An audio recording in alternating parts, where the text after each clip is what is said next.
Sí, buenos días a todos y a todas. Muy brevemente, impresionante la actividad, muy contento con la misma. Mientras veía la vista, recordaba que hace unas semanas un gran amigo a quien yo distingo y respeto mucho, aunque discrepo con él mucho públicamente, llamó a muchas personas que protestaban por la implantación del IVA, que eran insularistas. Y yo creo que él tiene razón, no en lo del IVA, tiene razón en que en muchas ocasiones los puertorriqueños y puertorriqueñas somos insularistas, es decir, no apelamos a foros internacionales para discutir los asuntos que son de incumbencia para el país y también en muchas ocasiones tampoco miramos lo que está pasando en el norte, sur, este, oeste. Yo creo que es importante que lo hagamos y por eso a mí me parece que ha sido muy acertado el que la Clínica de Derechos Humanos de nuestra escuela, que dirige Anet Martínez, haya peticionado esta vista ante este importante foro y que fue concedida. Así que yo creo que es lo que tenemos que hacer. Porque los puertorriqueños realmente en el tema internacional lo que hacemos en los últimos años ha sido una vez al año ir al Comité de Descolonización, que van autonomistas, independentistas y estadistas, a denunciar la situación política de Puerto Rico una vez al año. Es un peregrinaje constante anualmente que coincide con la semana ¿verdad? De los boricuas en Nueva York y siempre con una pelea de coto también probablemente, ¿verdad? Se hace todo en la misma semana o de Tito Trinidad previamente. Pero a mí me parece que es hora de que utilicemos los foros internacionales para discutir temas que son de mucha incumbencia. Eso para nosotros, abogados, abogadas, futuros abogados y abogadas, es importante porque la idea no es meramente que seamos buenos abogados, que pasemos la reválida, sino que también creemos conciencia de las cosas importantes que pasan en Puerto Rico, los problemas que hay en Puerto Rico, y que los abogados y abogadas tienen que ser instrumentales para la solución de esos problemas. Así que yo me alegro mucho de la actividad que sea en esta facultad y que ¿verdad? Se esté transmitiendo a todos los sectores del país. Y claro, esta actividad no podía culminar sin un foro, un panel donde se discuta lo que presenciamos. Y yo tengo varias preguntas, por ejemplo. Fueron los ponentes, los peticionarios, en su apretada síntesis de 20 minutos, esbozaron los problemas principales en esos en verdad, en los temas que ellos plantearon ante la atención de la comisión. ¿Se les quedó alguno? ¿Hay alguno de los hechos que se trajeron que realmente no es prioritario? ¿O todos esos hechos son igualmente importantes y realmente a pesar del tiempo resumieron la esencia de ese problema? Yo creo que eso es fundamental, ¿verdad? Que lo analicemos, ¿verdad? Porque muchos de nosotros en muchas ocasiones estamos más vinculados a un tema en particular y qué bueno, ¿verdad? Que seamos advocates, que seamos defensores de esos temas, pero es importante saber los otros temas que paralelamente son importantes en el país. Yo creo que eso fue interesante y yo creo que esa apretada síntesis a mí me impactó mucho porque es difícil, y lo saben ustedes, los panelistas que nos acompañan en esta tarde.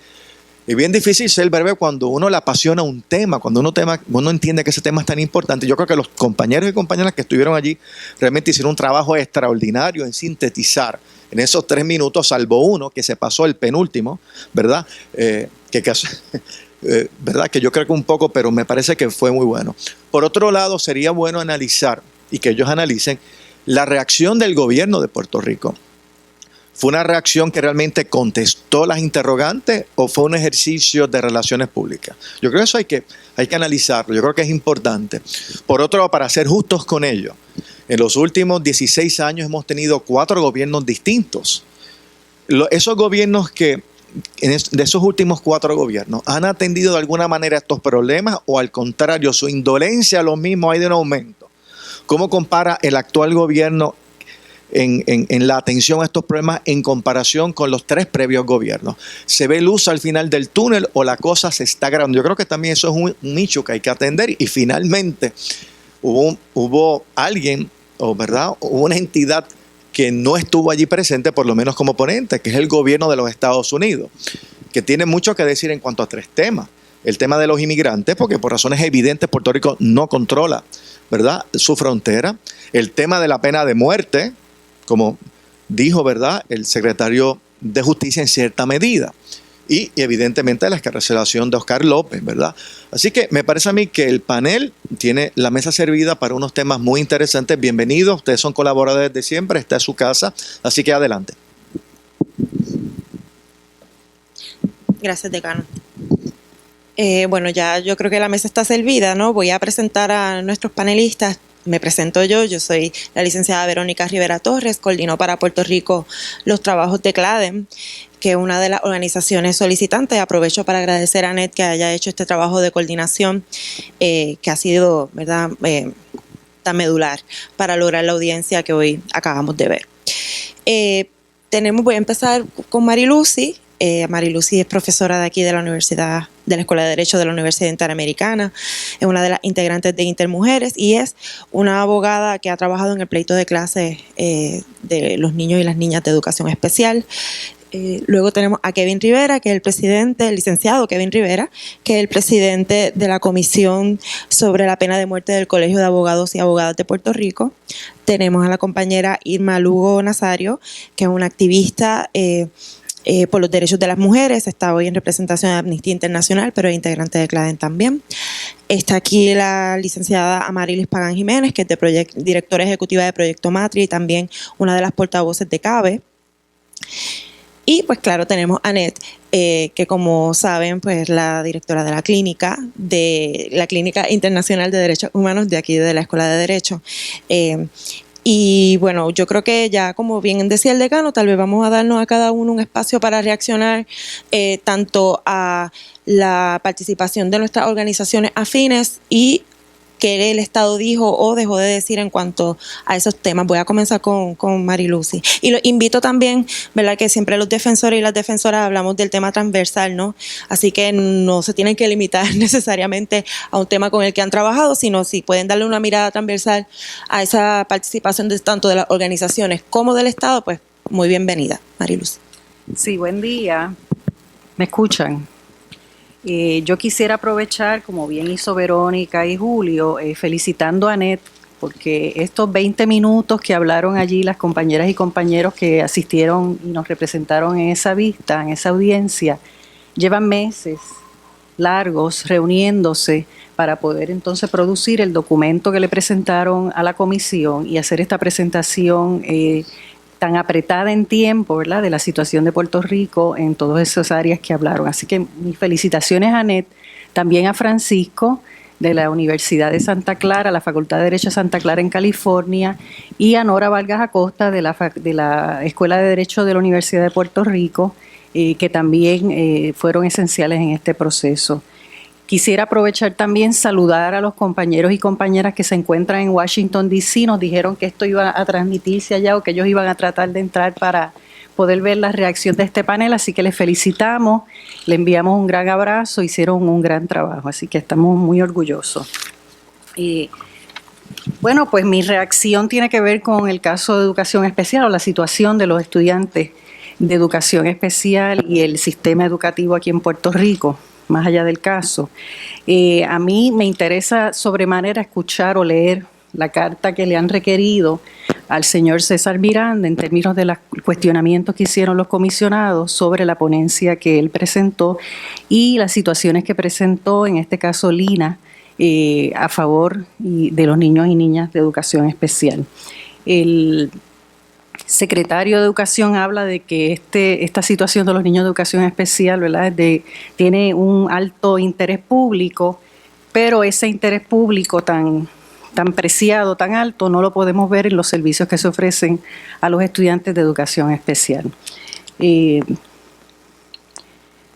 Él hace referencia constantemente, cada vez que tuvo la oportunidad de hablar sobre educación especial, de que este año él ha recibido, o el Departamento de Educación ha recibido, la puntuación más alta desde que se está monitoreando el caso. Y hace referencia a un 2.43. Y para que ustedes tengan una idea de qué es eso del 2.43, si eso es 2.43 de 3 o de qué, realmente es de 4. Y lo que significa un nivel de cumplimiento 2 en términos porcentuales es de un 50 a un 69% de cumplimiento. You and Eso, Rebecca Smith of the National Employment Law Project on this hearing, which is eso about the case representa, before the como commission. representa muchos de ustedes estudiantes aquí, una D o una F, ¿verdad? Así que realmente esa puntuación que se le ha dado, que se le ha adjudicado al Departamento de Educación, el cumplimiento de los deberes con los niños y niñas de educación especial dista mucho de lo que realmente esperamos si estamos hablando de derechos humanos con esta población. También es importante mencionar dos cosas. Primero, que esta puntuación que ofrece la monitora, que es la que se encarga de analizar los datos, es a base de la información que presenta el Departamento de Educación sin todavía tener un proceso de corroboración. Así que se está evaluando al departamento en el mejor de los escenarios porque es a base de la información que presenta. Ahora, una vez que se presente el informe al tribunal y se apruebe, la monitora va a entrar entonces a corroborar una serie de datos para entonces poder presentar un informe final de cumplimiento del año escolar 2013-2014. Que es el último informe. También es importante señalar que la monitora en ese informe utiliza para medir el cumplimiento no el 243, aunque sí el 243 representa la totalidad de las estipulaciones a las que se acordaron, pero las que están directamente relacionadas con servicio es menor, se ha adjudicado un nivel menor de 243 y el número es de 2. O sea que todavía el secretario de Justicia, sus asesores, abogados, me parece que malinforman al secretario porque todavía está en un nivel crítico de cumplimiento que requiere una labor extensa para poder llevar al Departamento de Educación a cumplir con los derechos, con las obligaciones que se comprometió en la sentencia del pleito por estipulación. De hecho, la monitora menciona que ese 2 puntos no dista mucho del que se dio el año anterior, así que no ha habido un cambio significativo en la calidad de la prestación de servicios a los estudiantes de educación especial. Interesante es la pregunta de una de las comisionadas en términos de las multas, ¿por qué se prioriza en las multas? ¿Por qué no se utiliza ese dinero para dar los servicios? Realmente estamos en un punto en que las multas se han convertido ya como otro concepto de presupuesto, que para ellos es fácil incluirlos en su petición presupuestaria. Con eso cumplimos, pero entonces realmente no hacen las gestiones necesarias para realmente mejorar los servicios a los niños y a las niñas que están en el programa de educación especial. Así que también queremos leer la respuesta del secretario a esas preguntas. No sé cuánto tiempo tengo, si ya podemos... Sí, hay personas aquí que trabajan, por ahí está Carmen Warren, una representante del Comité Timón de Madres y Padres de Educación Especial, por si acaso el público quiere hacer más preguntas. También tenemos de servicios legales a la compañera Josie Pantoja, así que estamos muy bien representados aquí. Saludos a los que están allá en Washington. Disculpen, una pregunta, Marilucy, antes de que pases a Kevin. A mí me llamó la atención que el secretario de Justicia habla de malos diagnósticos y mencionó como un 30% o más. Sí, bien rápido. Nos sorprende esa afirmación del secretario. Desconocemos de dónde él obtiene esa información. Creemos que está mal informado.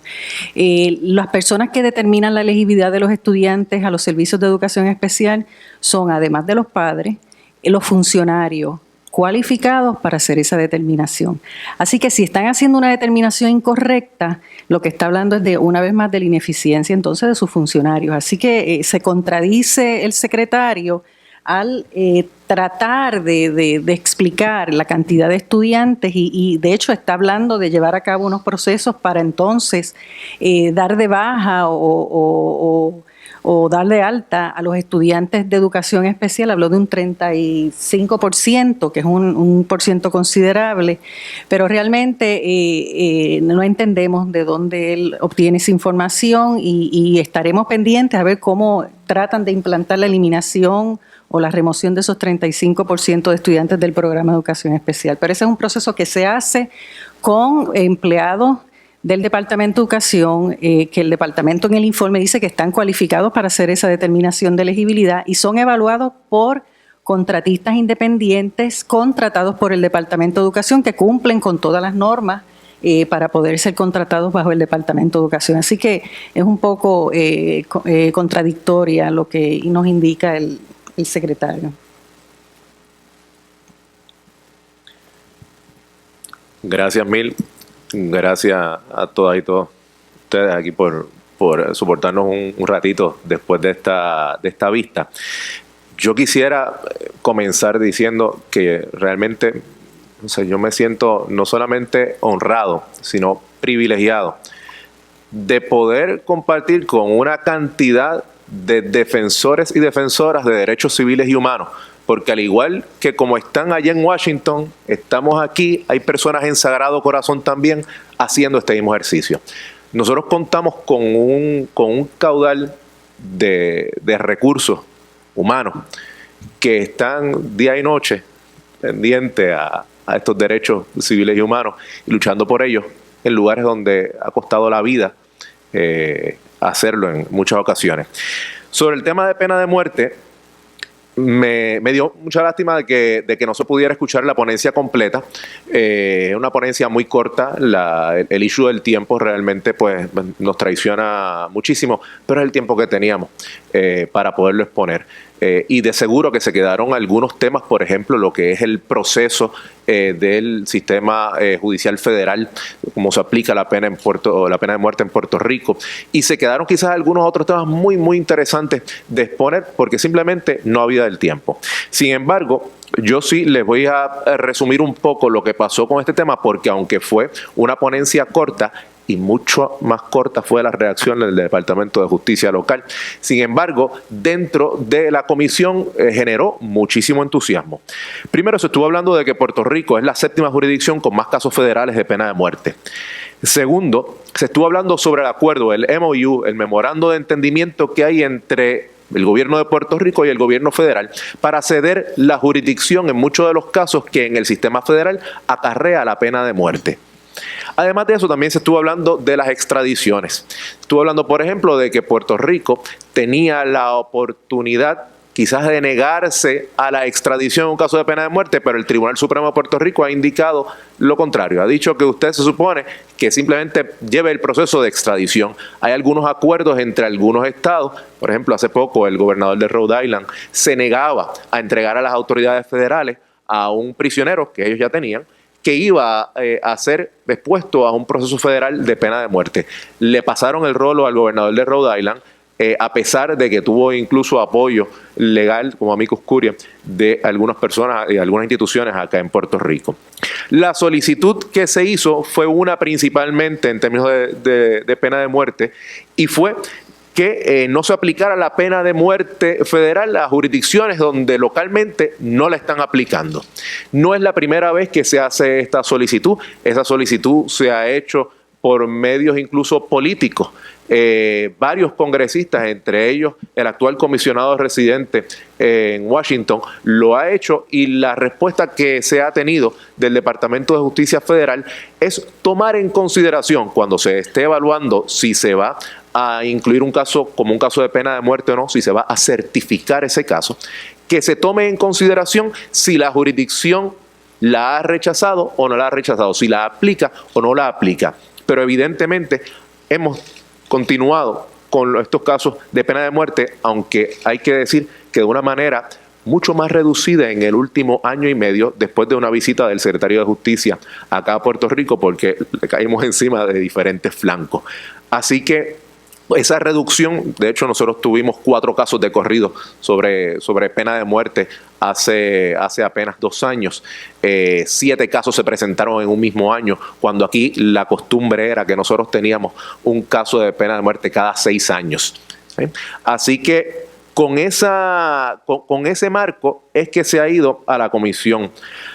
La reacción del Departamento de Justicia se resumió en una oración: rechazamos la pena de muerte. A invitación del decano, esto ni tan siquiera se puede considerar un intento de relaciones públicas por parte del Estado. Ni tan siquiera eso. El Departamento de Justicia no tocó temas importantes que se estuvieron tocando en esta vista. Por ejemplo, ese memorando de entendimiento entre las autoridades locales y federales. El Colegio de Abogados y Abogadas de Puerto Rico le ha escrito al secretario de Justicia, César Miranda, para que se exprese sobre la constitucionalidad de estar utilizando los fondos públicos del pueblo de Puerto Rico para promover la aplicación de la pena de muerte. Y uno dice, pero ven acá, ¿cómo es eso de fondos públicos de Puerto Rico? Si eso es allá en la jurisdicción federal.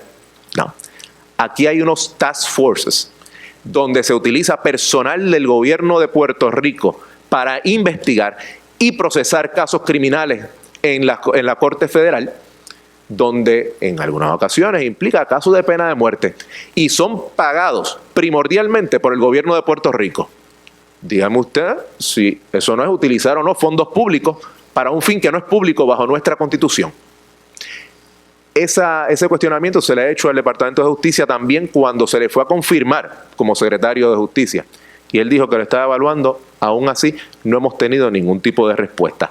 Peor aún, en innumerables ocasiones se ha solicitado el memorando de entendimiento entre las autoridades federales y locales y jamás se ha entregado, jamás se ha publicado. En estas últimas ocasiones, creo que la primera vez que se hizo, hubo entrega. Cada vez que se ha renovado y se ha extendido, no se ha querido entregar. Desde Amnistía Internacional, Colegio de Abogados, políticos, representantes en la Asamblea Legislativa lo han hecho y se les ha negado.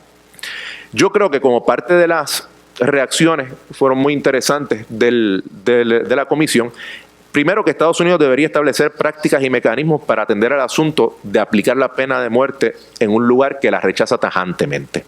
Segundo, se dijo que Estados Unidos era el único país de las Américas que está activamente aplicando la pena de muerte. Tercero, que había una desproporción del uso de la pena de muerte en Puerto Rico con relación incluso a otras jurisdicciones de los Estados Unidos.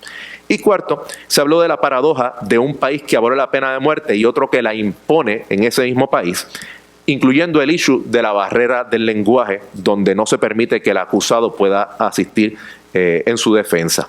Como parte de la reacción, incluso del panel, es que no se había hecho público ese memorando de entendimiento, que al día de hoy hay 12 personas que se exponen a que se les aplique la pena de muerte en los diferentes casos que todavía están presentados para la certificación.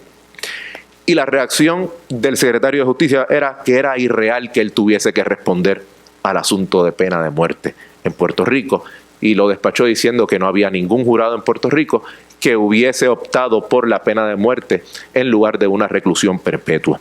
A mí me sorprendió que no hubiese una mayor reacción, especialmente sobre ese memorando de entendimiento. Yo creía que era una gran oportunidad para que el secretario de Justicia hablara sobre ese memorando de entendimiento y cómo entonces iba a lidiar con este issue de los fines públicos del pueblo de Puerto Rico para el asunto de la pena de muerte. Quizás también me hubiese gustado ver finalmente, y yo creo que por cuestiones de tiempo no se pudo, cómo interrelacionamos el problema de víctimas del crimen, de la criminalidad rampante que hay en Puerto Rico y además de eso, del proceso federal criminal con relación al issue de pena de muerte. Yo estoy seguro es que no había tiempo para eso, como ya yo tampoco tengo tiempo para seguir hablando. Así que gracias mil. Buenos días a todos y todas. Muchas gracias por permanecer aquí, ¿verdad? Yo, escuchando las ponencias de los compañeros y compañeras, estamos bien claros, ¿verdad?, de la inmensidad de las temáticas que hemos trabajado a través de los años entre todos los grupos. Pero lo que me demostró claramente la reacción del gobierno fueron las contradicciones que tenemos presentes, ¿verdad?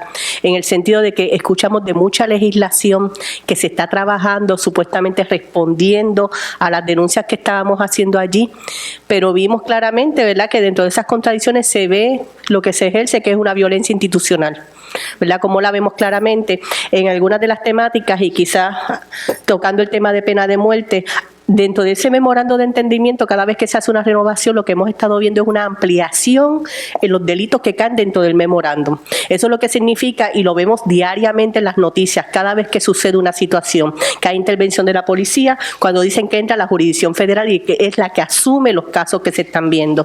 Así que yo creo que tenemos que estar bien alerta a este tipo de cosas que estamos viendo. El otro punto, el tema de la trata humana. Yo no soy abogada, por si acaso, pero cuando escuché que ellos hablaron de la ley del 2012, ¿verdad? De que el Código Civil dice que son 15 años y que si hay un agravante de madre, padre o tutor aumenta a 20 años. Tengo entendido que cuando aquí vemos los casos de ofensores sexuales hacia los niños es hasta 99 años. Así que a veces lo que yo veo es que si esa contradicción no afecta a las estadísticas en el sentido de que un fiscal no va a llevar el caso bajo trata cuando puede conseguir una pena mayor, ¿verdad? Bajo otro cargo. ¿Verdad? Viendo esto. Dentro de esa reflexión también y dentro de esta perspectiva de la violencia institucional en referente a los niños de educación especial, siempre todas estas temáticas de las demandas que vemos, también estamos viendo cómo afecta la calidad de la educación para nuestros jóvenes en las escuelas en Puerto Rico. Y eso vemos que se dan unos servicios a los jóvenes y cada vez que uno visita una de estas escuelas, yo trabajo en proyectos educativos, lo que veo es una mayor... ¿cómo les digo? Es una mayor los servicios son peores, de verdad, sinceramente. Yo soy producto de escuela pública, trabajo con proyectos de escuela pública y lo que veo es que hay un menor compromiso con los proyectos en las escuelas públicas en Puerto Rico. Referente a los derechos sexuales y derechos reproductivos de las mujeres en Puerto Rico, claramente la compañera Eva lo presentó, ¿verdad? El tema del aborto es un tema que todos y todas tenemos derecho aquí y cómo el gobierno supuestamente está ampliando la apertura de la cubierta de salud, pero en realidad lo que está haciendo es limitando nuestra sexualidad en unas áreas. Así que esas son áreas para reflexionar. Y otro de los temas el tema de las comunidades LGBT, ¿verdad? El tema de cómo se está trabajando en las escuelas públicas, la ley de bullying, es lo que vuelvo a reafirmar, se escuchan muchas leyes que se están trabajando, lo que tenemos que ver es la disposición del gobierno que más allá de una ley firmada, cuáles son los recursos que está poniendo, ¿verdad? Para que esos servicios se den de calidad y para que se trabaje con nuestros jóvenes y con nuestros jóvenes, no solamente en la escuela pública, también en muchos otros espacios de educación, no solamente educación formal, sino también espacios de educación informal. Así que cualquier otra preguntita, pues seguimos.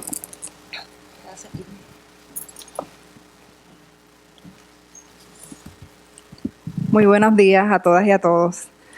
Bueno, yo creo que una de las primeras cosas que a mí me gustaría señalar es lo orgullosa que yo me siento de ese equipo de compañeras y compañeros que trabajaron esta petición y los que viajaron y las que viajaron a representarnos allá. Estoy tan y tan orgullosa y estoy tan y tan consciente de que estamos viviendo un momento histórico y eso es un privilegio para nosotras y nosotros que podemos estar aquí y presenciarlo. Para tratar un poco de amarrar el tema, a mí me parece que la presentación de las compañeras y compañeros, considerando que era 20 minutos, fue excelente. Yo que tuve la oportunidad de leer las versiones largas de los informes, tanto del área de mujeres como de LGBT, tengo que decir que estoy satisfecha con el contenido de ambos informes porque logra dar una mirada completa a la situación de los derechos humanos de las comunidades LGBT y de las mujeres en la isla. Sin embargo, si tratamos de mirar lo que es la situación de un ser humano cualquiera en nuestra isla y ponemos ese ser humano en el centro de una rueda y evaluamos cada uno de sus derechos humanos y cuánto acceso tiene al ejercicio pleno de los mismos, tenemos que señalar que hay unas comunidades que van a estar más excluidas que otras. En el caso de las mujeres, tenemos que ver las intersecciones de opresión de la misma manera que tenemos que verlas en el caso de las comunidades LGBT. Así que aunque quizás yo voy a reaccionar a esas dos comunidades que son con las que principalmente trabajo, hago del saque un señalamiento de que los issues de inmigración, de raza y de clase social son elementos importantísimos que afectan sus derechos humanos, siendo ya de por sí unas poblaciones vulnerables. Así que una de las cosas que más me llamó la atención es el asunto estadístico. En Puerto Rico, desde el año 2007 o 2008, es ley que hay que segregar las estadísticas por sexo. La realidad es que hay agencias de gobierno que al día de hoy no lo hacen. De la misma manera que no se recogen esas estadísticas, resulta, y eso es algo que en los últimos tiempos he podido ver un poco más de cerca, que todas las agencias de gobierno recogen estadísticas de manera distinta. Así que cuando tratamos de hacer análisis de las distintas comunidades, es bien difícil porque no hay forma de casar las estadísticas, digamos, del Departamento del Trabajo con las estadísticas del Departamento de la Familia. Inclusive, en casos de violencia y manejo de crímenes, las estadísticas de la policía no se pueden casar con las estadísticas de tribunales, así que tenemos que mirarlas por separado siempre. Por ejemplo, cuántas órdenes de protección se solicitaron en los tribunales versus cuántas querellas se radicaron en la policía. Esto nos presenta un problema terrible desde el punto de vista de política pública, y eso es algo que la contestación del Estado no logró atender. Y es el hecho de que si contamos con un país en el que estadísticamente tú no puedes medir el acceso de los derechos humanos, no puedes establecer políticas públicas adecuadas para atenderlo. Y una política pública, por otra parte, de la única manera que tú puedes decir que efectivamente crees en ella es cuando tú no solamente haces leyes, sino que te encargas de su implantación adecuada y asignas presupuesto para que la misma pueda ser atendida. Así que, yendo más específicamente entonces al tema de las comunidades LGBT, la contestación gubernamental evadió totalmente el asunto del matrimonio igualitario y el de la adopción por parejas del mismo sexo. Se fue a hablar pues de la Ley 23, que incluye la protección de la Ley 54, del bullying en las escuelas, del protocolo para bullying y de la cobertura de planes médicos para empleadas y empleados públicos. Ni siquiera mencionaron claramente la Ley 22 del 2013, que es la que prohíbe el discrimen por orientación sexual e identidad de género. Esto quiere decir que ese tema en el día de hoy era un tema que no era relevante para el gobierno y que quizás está un poco atado al hecho de que están tomando en este momento decisiones en cuanto al caso que tenemos en Boston del matrimonio igualitario. Evidentemente eso a nosotras no nos satisface. Lo que nos hubiera satisfecho es que hoy allí abrieran los ojos, alzaran las manos y dijeran: en Puerto Rico sí se están violando los derechos humanos de las comunidades LGBT y el gobierno ya decidió no ponerse al matrimonio entre parejas del mismo sexo. Así que ese silencio es significativo y no podemos pasar por alto el hecho de que ese silencio tiene mucho que ver con la presión de grupos fundamentalistas en la isla. Y eso es algo que, aunque no se tocó frontalmente en la vista, es algo que permea gran parte del análisis que tenemos que hacer. En Puerto Rico lo único que detiene los derechos humanos de las comunidades LGBT es la presencia fundamentalista en las esferas gubernamentales. Mirando la contestación del gobierno en la audiencia y pensando lo que van a decir algunos políticos acá, hay que adelantar también otras respuestas. Por ejemplo, la postura de algunos senadores y representantes es que bajo el actual gobierno es donde más se han adelantado derechos de las comunidades LGBT. Y eso es algo que hay que tocarlo con pinzas, ¿verdad? Porque estamos hablando de la Ley 22, cómo fue mutilada de lo que era el original proyecto 238 y de la resistencia permanente y persistente de senadores y representantes del partido de mayoría a la hora de presentar legislación pro derechos LGBT. Por otra parte, cuando hablamos del gobierno en una vista como esta, como muy bien decía el compañero Osvaldo Burgos la semana pasada, gobierno es la totalidad de las ramas. Estamos hablando de la legislativa, el ejecutivo y la judicial.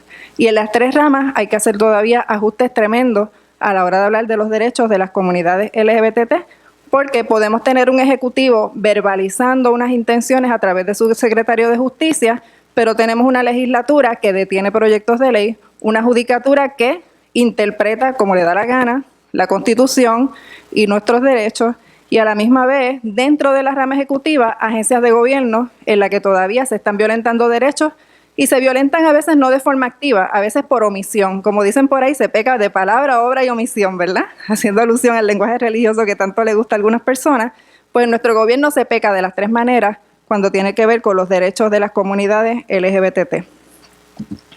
Gracias, Amarili, gracias. Quería, antes de pasarle la palabra a Anet, saben que en la audiencia el Estado, una de las primeras cosas que dijo es que hubo una reunión que parte de verdad de esa buena fe que demostraban es que el secretario de Estado nos invitó a una reunión a la que yo estuvo Anet, estuvo representantes de todas las organizaciones que solicitamos la audiencia. Y, ¿verdad?, desde un punto de vista, desde el activismo por los derechos humanos, se le trató de hacer hincapié allí, ¿verdad?, de la importancia de superar esta visión bipartidista que tanto nos ha afectado, y podíamos percibir de parte del Estado esta visión de que ahora este gobierno ha hecho A, B, C, D, y si ha habido algún atraso es por el otro gobierno y vis a vis, ¿no? Y Anet, y me gustaría que lo compartiera aquí de nuevo, hizo, ¿verdad?, unas expresiones en torno a cómo es que la comisión, ve el rol del Estado, ¿no? Porque muchas veces ese bipartidismo que nos vulnera a todas y todos, de repente se convierte también, al igual que la relación colonial, que eso veo también que el secretario de Justicia no lo hizo, pero en la reunión, un poco en el tema de la pena de muerte, dejó saber, aquí en Puerto Rico estamos bien, el problema es Estados Unidos, ¿no? Y también allí en la reunión se le dijo saber que no era tan fácil. Entonces, un poco, Annette, si pudieras hablar desde el punto de vista de la comisión, cómo se puede percibir cuando un representante de un gobierno se escudan, ¿verdad?, de esa manera, de los planteamientos, ¿verdad?, de violaciones de derechos humanos. Sí, bueno, no es sorpresa que los comisionados llamaran a cuenta al Estado en varios puntos. A mí me sorprendió, aunque lo he visto antes, pero para esta audiencia me sorprendió muy positivamente que los comisionados estaban bastante informados. Sabían de antemano, habían estudiado bien los temas y sabían a dónde ir, sobre qué coyunturas ellos querían preguntar, ¿no? El estándar que aplica la Comisión Interamericana de Derechos Humanos no va a depender de la legislación local o de la legislación federal. El estándar que aplica la Comisión Interamericana de Derechos Humanos es la normativa internacional de protección de derechos humanos. Desde esa óptica es que ellos van a evaluar el cumplimiento de un Estado con sus obligaciones, tanto de prevenir violaciones a derechos humanos como de garantizarlas, protegerlas y repararlas. Por eso, la discusión entre si lo que aplica es la ley local o la ley federal tiene muy poca mella en este tipo de foros. Ambos gobiernos locales tienen, el gobierno local y el gobierno de Estados Unidos, ambos son responsables de las violaciones de derechos humanos que se dan en este territorio y ambos tienen que responder, y eso fue lo que vimos en el día de hoy.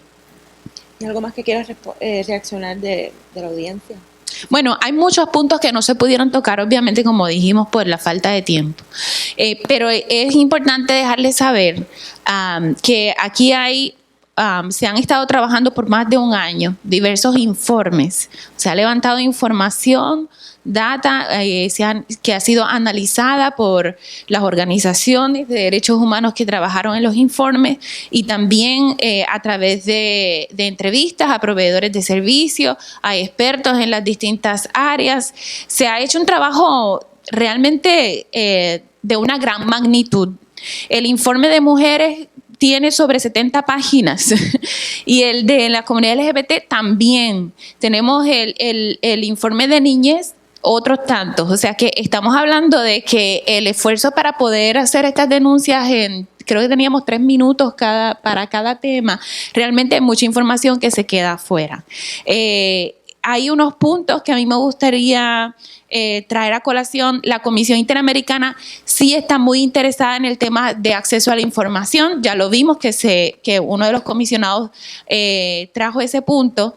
Y en nuestra investigación, en nuestro proceso de metodología para investigar todos los temas, una de las de los indicadores que tomamos fue precisamente si la población en general tiene o no acceso a cierto tipo de información. O sea, no nos quedamos solamente con levantar la data de parte de proveedores de servicios o de víctimas o de organizaciones que ya han trabajado con estos temas, y tampoco nos quedamos con las estadísticas oficiales lo que existe, sino que hicimos el trabajo de solicitar formalmente información al Estado en todos los temas, con la idea de tener realmente una respuesta específica al tema de acceso a información en los 5 temas que se trataron.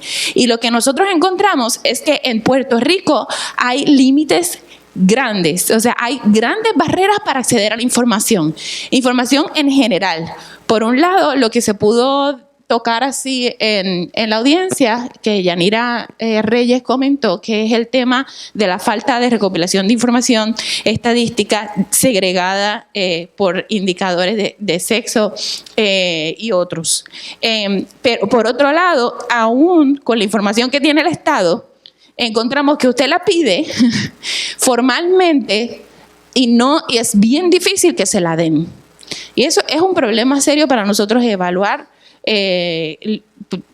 ciertamente si la política, o sea, el Estado, si no recoge la data, no tiene manera de analizar su política pública y desarrollar respuestas adecuadas a los problemas. Y por otro lado, la información está siendo invisibilizada o no se le está permitiendo a la población acceder a ella. ¿Ahora qué? O sea, sería esa la pregunta. Anet, de nuevo, desde el punto de vista de la comisión, yo creo que las personas, ¿verdad? Y lo he recibido preguntas sobre eso, ¿qué debemos esperar de la comisión una vez que ya la audiencia ha pasado? Y quiero preguntarles también a los compañeros, al compañero y a las compañeras que están aquí, desde sus organizaciones, ahora qué, ¿verdad? ¿Qué vamos a hacer en cuanto a la audiencia y cómo ustedes creen que podemos utilizarla, ¿verdad? Para adelantar lo que nosotros pues estamos trabajando todo el año 24 horas al día. Bueno, pues esta audiencia temática, como ya se dijo, es un paso gigante, es un evento histórico. La audiencia queda grabada. Para aquellos que no la pudieron ver en vivo, va a estar grabada y es accesible en la página web de la Comisión Interamericana de Derechos Humanos, CIDH.org.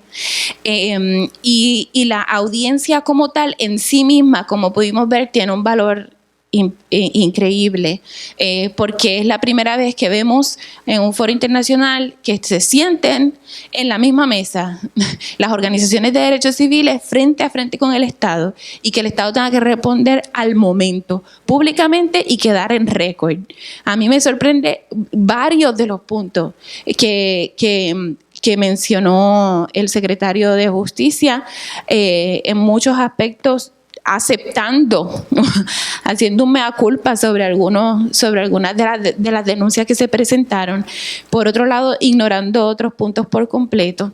Pero esa respuesta y falta de respuesta del Estado queda para récord público nuestro, ¿no? Así que la audiencia como tal tiene un gran valor. Aparte de eso, ante la misma Comisión Interamericana tenemos otras opciones que vamos a seguir explorando, que incluye desde la posibilidad de seguir presentando casos contenciosos, ya demandas internacionales en contra del Estado sobre estos diversos temas, o presentar solicitudes de medidas urgentes de protección, que es una especie de interdicto internacional donde la Comisión ordena al Estado a detener ciertas prácticas que son violatorias de los derechos humanos de ciertas poblaciones. Y también seguir pidiendo a la comisión que a lo mejor en algún momento venga y visite Puerto Rico. Para que ella misma pueda recoger información local sobre las violaciones a los derechos humanos. Así que nos quedan otros mecanismos ante esta comisión que estamos explorando para no dejar aquí el tema de las denuncias sobre violación a los derechos humanos. Y ya se solicitó en la misma audiencia esa visita, y también que el tema de Puerto Rico, que ha sido invisibilizado realmente en ninguno de los informes que rinde Estados Unidos, ya sea ante los cuerpos de Naciones Unidas o ante la misma comisión, o los estudios que realiza la Comisión Interamericana de Derechos Humanos, no se trata el tema de Puerto Rico de forma particular. No aparecemos en ninguna parte. Y nosotros estamos solicitando a la Comisión que en sus informes, ya sea del tema que sea sobre violación de derechos humanos, incluya un apartado específico sobre la situación de Puerto Rico. Y eso se solicitó hoy y esperamos que en sus próximos informes podamos ver ese análisis particular sobre la situación de nuestro territorio. Ahora empiezo, Marilyn. ¿Digo yo? Sí. Bueno, pues ahora. Yo creo que una de las cosas que es bien importante resaltar es que en términos de la agenda por los derechos de las mujeres o los derechos de las comunidades LGBT, pues hay una agenda definida aún desde antes de la audiencia. Y la audiencia lo que nos da es una herramienta bien importante para, aprovechando las contestaciones, la buena voluntad que presentó el gobierno y todo ante la comisión, utilizarla como un pie forzado en las próximas acciones a seguir. Ahora, es importante resaltar que hay algunas de las acciones que se mencionaron en la contestación del secretario de Justicia que tenemos que mirar con cuidado. Por ejemplo, cuando él menciona que hay agencias gubernamentales que están trabajando por los derechos humanos de estas comunidades vulnerables, uno de los análisis que se impone es cuán efectivas están siendo esas agencias y cuántos responden a una agenda de derechos humanos. Tenemos, por ejemplo, la Oficina de la Procuradora de las Mujeres, que ha recibido duras críticas del movimiento de mujeres, y tenemos otras agencias gubernamentales, inclusive la propia Comisión de Derechos Civiles, que pudiera estar más activa en la defensa de los derechos civiles de las personas de nuestra isla. Así que uno de los compromisos que pudiera asumir el gobierno y que pudiera exigírsele en este momento es que si realmente quiere cumplir con los derechos humanos de las comunidades LGBT, de las mujeres y otros sectores vulnerables, active eficientemente cada una de sus agencias gubernamentales que están recibiendo presupuesto y que tienen mandato de ley para proteger los derechos de todas y de todos. Por otra parte, mencionaron un comité multisectorial para trabajar con la violencia hacia las mujeres. Eso es un comité multisectorial en el que inclusive habemos organizaciones de la sociedad civil, está Proyecto Matria, Coordinadora Paz para la Mujer y la Red de Albergues. El producto final de esa comisión, de ese comité multisectorial, bueno, para mí en este momento es impredecible todavía porque apenas está comenzando y es algo que yo siento que pisa y no arranca. Vamos a ver cómo nos va en los próximos meses. Ahora, una de las cosas interesantes del trabajo de la comisión o del comité multisectorial es el hecho de que el enfoque primordial desde el principio fue violencia doméstica. Y es una de las cosas que las que somos portavoces de grupos de mujeres o de derechos humanos, sabemos que tenemos que ya comenzar a ampliar esa visión sobre los derechos de las mujeres, porque por lo menos en Proyecto Matria nosotras estamos convencidas que mientras haya una situación de desigualdad, vamos a seguir siendo vulnerables a la violencia. Y eso incluye la pobreza, la falta de derechos sexuales y reproductivos, falta de acceso a la vivienda. Así que esa respuesta gubernamental de mencionar un comité multisectorial es algo con lo que hay que trabajar intensamente para aprovechar el momento histórico en el que estamos. Y en cuanto a los derechos LGBT, bueno, tenemos proyectos en la legislatura esperando aprobación.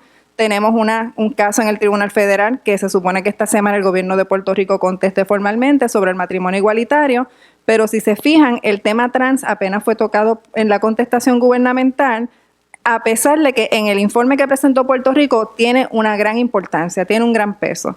¿Por qué? Porque es una de las comunidades que todavía siguen siendo aún más excluidas dentro de las comunidades LGBT y con la cual todas y todos tenemos una deuda en este momento. Así que gran parte de los elementos de la petición en el tema LGBT incluyeron el tema trans y es algo a lo que evidentemente tenemos que darle seguimiento.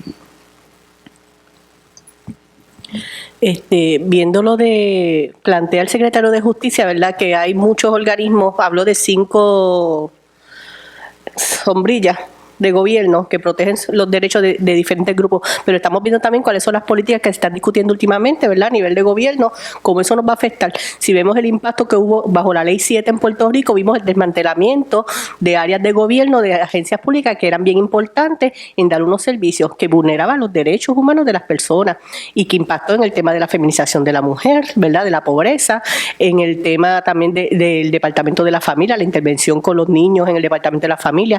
Vimos las estadísticas que se ocultaron sobre el tema de violencia hacia los niños, el tema de maltrato. O sea, lo que tenemos que mantenernos alerta, ¿verdad? De cómo entonces ellos hablan de una cosa y vuelvo al tema de la contradicción de parte del gobierno, de supuestamente una política pública existente cuando se está moviendo hacia otras áreas que nos van a vulnerar más. O sea que mi petición y creo que todas las organizaciones nos tenemos que mantener siempre alerta. No podemos confiar, ¿verdad? Lamentablemente, cuando veamos una buena voluntad, pero una buena voluntad de que vaya más allá de una ley firmada, que vaya más allá de eso, ¿verdad? Que haya una acción verdadera, entonces podríamos decir que estamos trabajando de verdad por el bien del pueblo de Puerto Rico. A nivel de Amnistía Internacional, nosotros seguimos vigilantes. Nosotros a nivel del informe que se trabaja a nivel mundial, ¿verdad? La situación de Puerto Rico se recoge y creo que el secretario de Justicia y el señor David Bernier no entendían la importancia de estar ante un organismo internacional como estaban allí representados. Esa participación, no entendían el valor y la fuerza que tiene eso. O sea que nosotros a nivel de sociedad civil debemos mantenernos trabajando desde esa perspectiva y colaborando, ¿verdad? Dentro de los espacios que se den de colaboración, pero siempre exigen de manteniendo siempre, como dice Amarilis, ¿verdad? De que tenemos que tener ese ojo avisor de que se cumpla con todos los derechos. Muchas gracias. Yo creo que hay quizás 3 cosas muy positivas que podemos sacar de esta vista.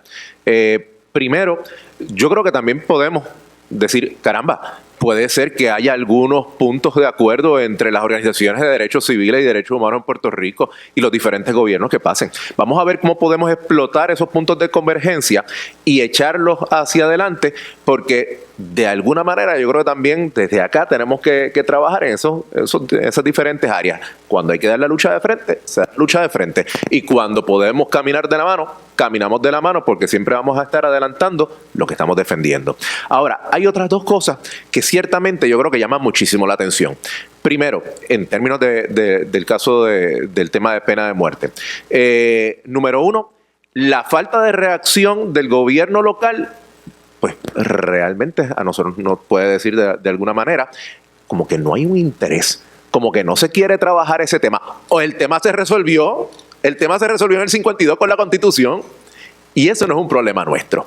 Entonces, probablemente nosotros tenemos que reenfocar un poco las luchas que estamos llevando internamente, más allá además del activismo, que es siempre muy importante. Nosotros logramos como grupo, como movimiento, se logró en el 2006 que el entonces secretario de Justicia le diera una instrucción a todos los fiscales de que cuando un caso se comenzara a hacer una investigación por el gobierno local y se entendiera que ese caso podía ser un caso de pena de muerte a nivel federal, ese caso no se le iba a entregar al gobierno federal para evitar que hubiese algún tipo de proceso de pena de muerte. Ahora, con los últimos dos gobiernos, hemos visto todo lo contrario. Ese memorando de entendimiento es: mientras más jurisdicción le entrego, mejor. Mientras más me lo saque yo de las manos, mejor. Y en ese sentido yo creo que tenemos que trabajar entonces para ver cómo vamos a tratar ese tema de pena de muerte localmente. Sin embargo, entonces este es el último punto, a nivel internacional. Vimos que hay un interés real, genuino y fuerte de la comunidad internacional con este tema.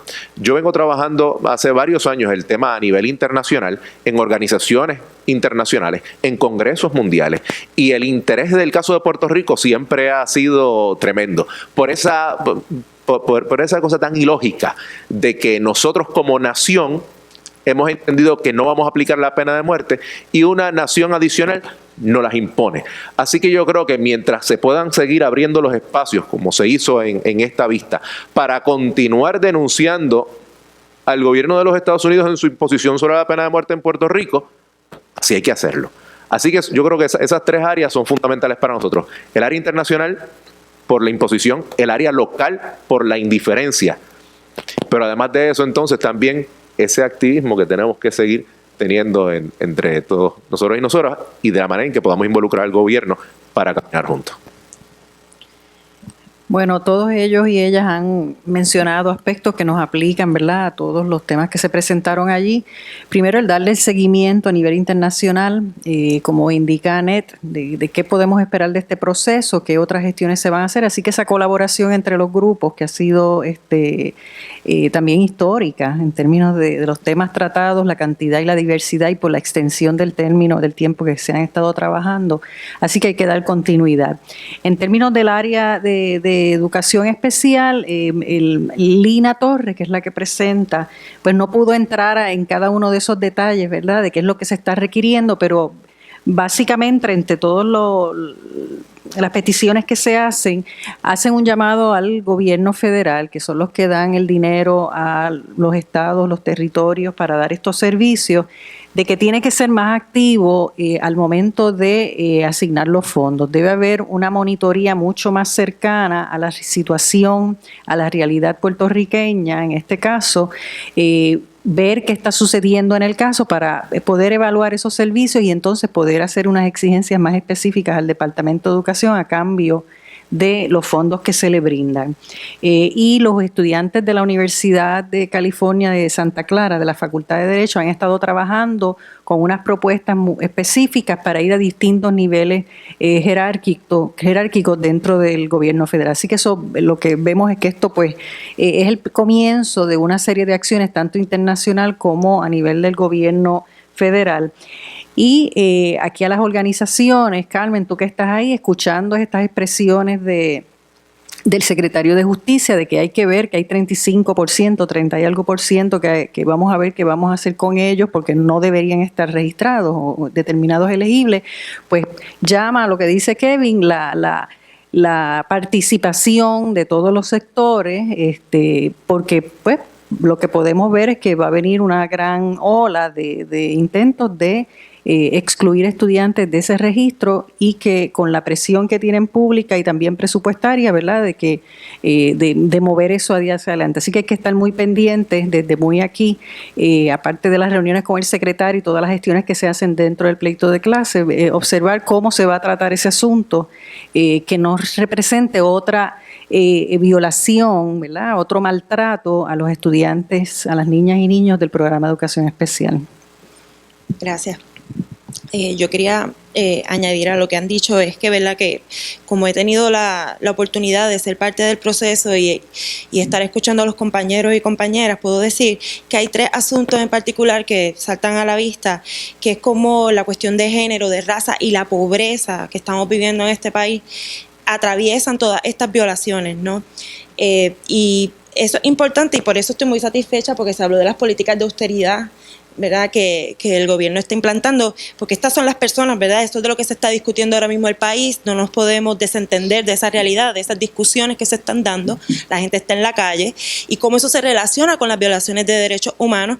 Este es el Estado, ¿verdad?, por eso es que es bien importante un poco liberarnos de eso de que el gobierno tal o la administración tal, porque en realidad hay una línea que continúa unas políticas que sí tienen un efecto directo en cómo se violan nuestros derechos humanos, y eso siempre lo tenemos que tener bien presente, y lo digo porque al Estado reiteradamente le estamos exigiendo esa mirada transversal, y creo que esta ha sido una buena oportunidad para sentarnos todos y todas en una mesa, ¿verdad?, grupos que no necesariamente trabajamos todos los días juntos, a pesar de que algunas de nosotras tenemos muchos sombreros y sí estamos en distintas organizaciones, pero en realidad institucionalmente a veces no hay un plan de trabajo, y yo creo que esta oportunidad ha sido única para nosotras y nosotros también como defensores, porque lo estamos viendo, ¿no? Y ojalá sea uno de muchas otras instancias en las que podamos trabajar en conjunto.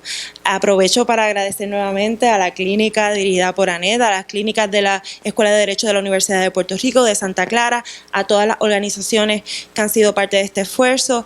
Muchas gracias a la Universidad Interamericana, que nos ha dado de todo, ¿verdad?, todo el apoyo del mundo, a Microjuris por estar transmitiendo este panel y también por ayudarnos con la difusión de la audiencia.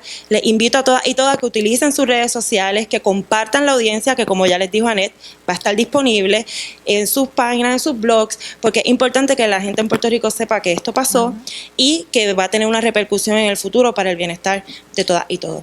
Muchas gracias.